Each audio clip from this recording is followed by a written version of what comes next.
all and welcome back to a new video. My name is Anna and I'm your host up here. In today's video, we want to talk about the different age groups of the kids and also activities that you can do with them.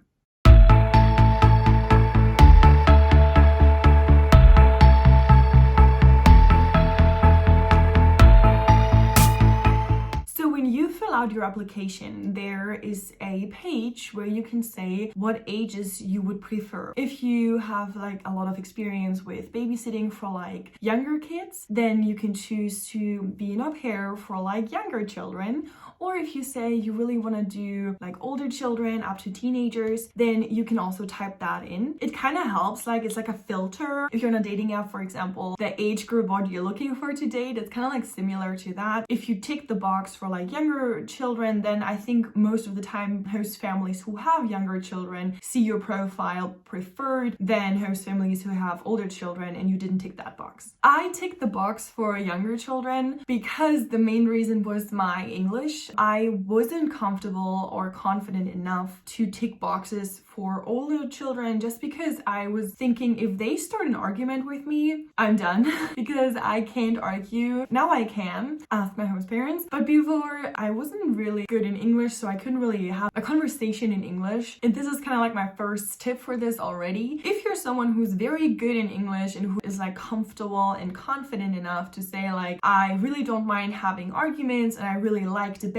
and help with homework in a different language, then I think it's great to sign up for older children. They are more independent than younger children, obviously, because most of the time they have their activities after school and you're probably more their driver than actually helping them because, as I said, they're already older, their interests are different. They can tell you exactly what they need, they can tell you exactly what they like or they don't like, which is great because then you don't have to guess. On the other side, if you are like me who had a kind of hard time in school with the school English, it just doesn't feel too comfortable to help them with their homework, and if you just don't understand and then you can't really help them, then you have to ask the parents, and so you're not really able to do your job right, if you know what I mean. That's also something I would definitely say in an interview with host parents. If you're not really comfortable with your English yet and they do have older children, that you're open and honest about it and that you say, hey, my English is really not that advanced.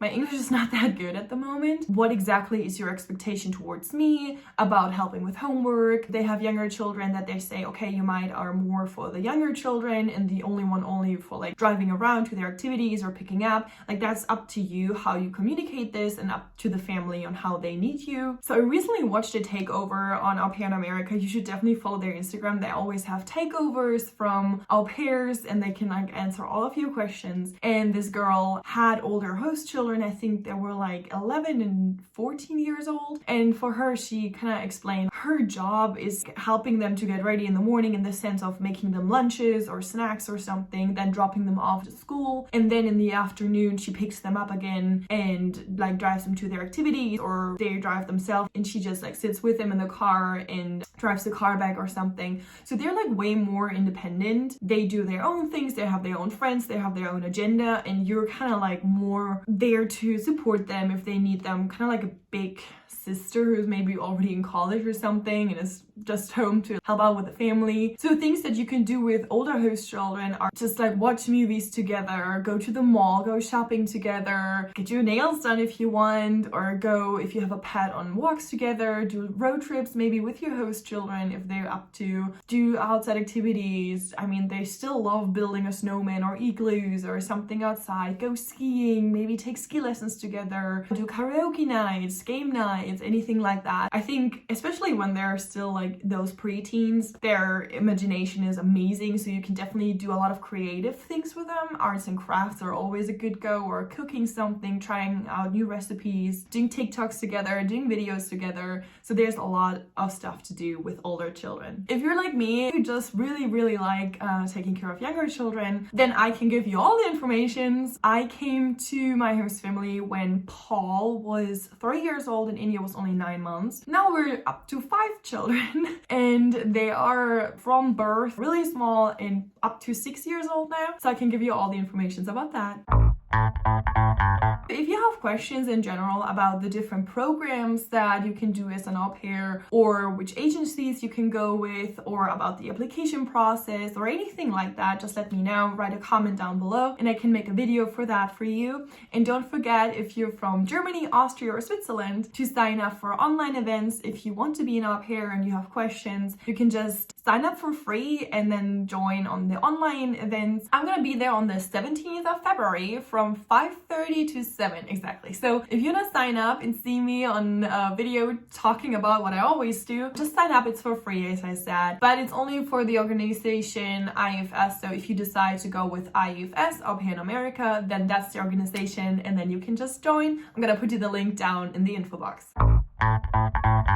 So with younger children, they need constant supervision. They go through their different phases where they put everything in their mouth because this is how they learn and explore the world. So having like tiny little things laying around everywhere is a no-go because they're gonna choke on that. Make sure that your area where you are with the children is mostly tidy, no small things, and if they're little things from the siblings because they play with Lego, then just try to keep that away from the babies. So most of the time the babies were with my host mom just because they were like breastfeeding or just like, you know, needed the mom, but to like give her some time to take a shower and to be a human again, because having a child attached to you all day can also be really exhausting. So I just put them in the stroller and went on a little walk around the house, down to the battery, get the babies some fresh air. It was also great for me because I got my steps in. So yeah, like the babies I mostly took on like walks around the blocks. When they were older, I always brought like formula to, when they were hungry, to give them some formula. Sometimes I had India with me and then she was like riding her tricycle or something and then we stopped for ice cream. Like there are a lot of things that you can just do outside. When they're also younger, it helps a lot when they have like a set routine during their day. So in the morning we always started at 6:45 and I had like a calendar where we spoke about each day. We also use sign language for that because our children develop their language in that age, and so it can help a lot to like speak with their hands, because it can be really frustrating when your child is cognitive like further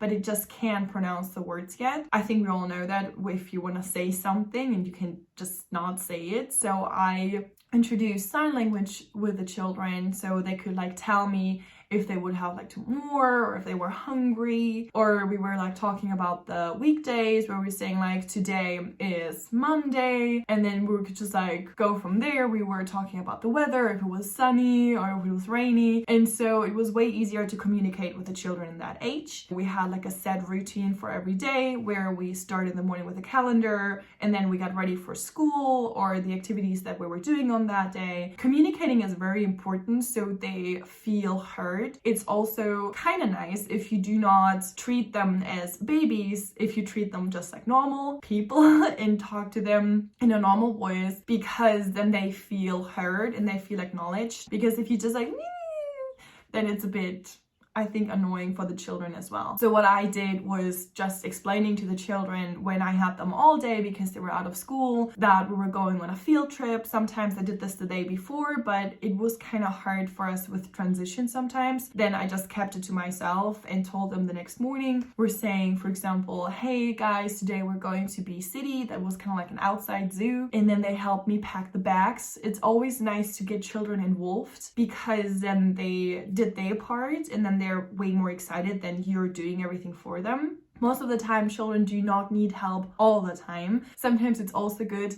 to let the kids do their thing and to observe what they're doing. Let them figure it out themselves. I think we're adults have this like in us, this like helper, oh my god, I need to help this child, the child is helpless. But it's also good to train them or to show them you can do this by yourself and I am here to support you. You can always ask me for help, but I know you can do it. So that was kind of like my main focus with Paul and India because they were in this age to develop that themselves. Especially during Corona times, I had to kind of like homeschool them, or like I didn't have to, but I did. It was very important to me that they can find solutions for themselves and that I don't have to do everything for them because that's also very exhausting. So as I said earlier, they were allowed allowed to pack their own snacks in their bags. They had to have something healthy, like an apple or something, and obviously I helped them cut them. But they had like those lunch boxes, and they put like snacks in it, and then they started off like, okay, you do this and I do that, and then they were planning ahead. Or they're like stuffies or something. We're like, Paul, you go upstairs and get the stuffies, and I get the shoes for us. And it was kind of nice to see how they like helped each other, and they really bonded as siblings way stronger than if I would have done everything for them. And here are also some ideas, like you can definitely take them on field trips. That was like one of our favorite things. It taught the kids so much more, honestly, than just sitting at home, because there's so many different things that they have to be alert of. It's super important, obviously, that children are, smart in the sense of can read, can write, and mathematics and all that stuff. But it's also very important to be socially smart of how I rate emotions. How can I help someone? What if I'm hurt? What can I do? What if somebody else is hurt? And that was like my main focus with the children, to raise socially smart, independent children who can take care of themselves, but also the people around them. And field trips can help you a lot with that. It also makes them excited for something new. We sometimes like drove into a different state. Georgia wasn't far from us, and we did like a city tour through Savannah, and then it was also exciting for the kids, and then they got little stickers that we went to a different state. You can make this really, really fun. You can also create a movie theater where you print out little tickets and then make popcorn with the kids. You can either way buy the microwave popcorn, or you can make it yourself in a pot and with a lid on it. Don't forget the lid. You can do a lot of arts and crafts, especially through the different holidays. For Valentine's Day, what's like now coming up, or for like Christmas, make a gingerbread house with them. It doesn't have to always be perfect, but just to like give them different ideas, especially when they're young. As I said earlier, they learn a lot through motoric and senses and sensory. So you can like focus on that. You can, for example, take like a Ziploc bag and put shaving cream in it, and then some drops from food coloring, and zip it up, and then you can like tape it on their high chair or on the table, wherever the child can sit, and then they can draw. It's super nice for their like motoric skills. A couple tips that I learned throughout my apprenticeship as an educator or as a kindergarten teacher: when you're with the children, try to be on their level, like that you don't speak down to them, so they don't feel like, okay, you're like up here and they're down here. Like go down on their level, speak with them on an eye level. It makes it much more comfortable. Then also, as I said earlier, how you speak with them makes a huge difference. Try not to belittle them. Try to speak with them that they're on the same level as you are. I know that might sound a bit crazy to some of you, but it has something to do with respect, and we all want to be respected, so we have to start with the children. Try to keep them in the loop and try them what's happening, because it's kind of scary if you don't know what's happening, and then you're in the car and then you're like, hey, where are we going? And nobody answers to you. If you're also like on longer rides, it was very nice. We always listened to Bibi Blocksberg or Bibi und Tina or some podcast for children, and that made it really nice. It was also like our little tradition to always like go on field trips and then listen to that, and the kids were excited and I was excited, so that's always nice. Or create a playlist with the kids with like Disney songs or something that they were like really into lately. It's also important with younger children that you plan ahead with bringing a change of clothes or wipes, diapers, enough like to drink and stuff. Just you have to be 10 steps ahead of them, and that's especially with younger children very important. Sometimes younger children have a hard time with transitions, and it helps a lot when you as a young adult are very interested in something. You don't actually have to be interested in it, but if you're pretending to be, that is magic for them. Sometimes I took them to the beach and then they didn't really want to go, and then if you like put it in a game and like who's the fastest, or who's the first one in the water, or who's the first one who's done with putting sunscreen on, they love stuff like that. And then it's like, okay, let's do it. When it's about shower time, they really didn't like going into the shower, so sometimes I said like, okay, who's the first one upstairs? And then it was like, okay, ready, set, go. And then he was like running up the stairs, and I was like, oh, okay, that was easy. So if you're like into something, or if you're like pretending to be into that, then for the kids it's like, oh my god, okay, let's do it. And that's something else I wanted to say. I loved having younger children just because it let my inner child out. Like when I took them to the trampoline park, I was the first one on the trampoline. Or when you go to the country club or to the beach or whatever it is, and you're just trying to have fun and not just sit there and be like, oh my god, 5 more hours, then first of all, time flies totally different, and it's so much more fun to like do this together. And I see it now with the kids. They have so much joy when they know, oh, okay, Anna always played with us. She always liked doing this and that activity with us. And that means so much now also to me, that they remember that I've always tried to like be with them and play with them and have this experience together. So I can just say to you, if you're like me, as I said earlier, and you want to really be involved in the child's life and help them grow up and show them the world and also let them show you the world through their eyes, then younger children are amazing to be with. If you're like more interested in spending time with older host children to help them more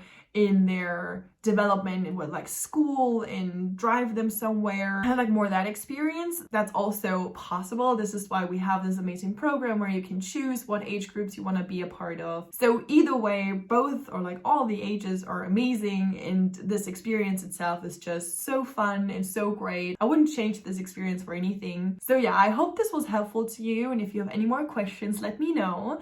Just write a comment down below or just text me on my Instagram, and I'm always happy to answer you. If you want to be a part of the WhatsApp group, also let me know. There are former, current, and future au pairs in it, and we try to help each other or give information. And yeah, I hope you all have a wonderful day, and I will see you soon. Bye!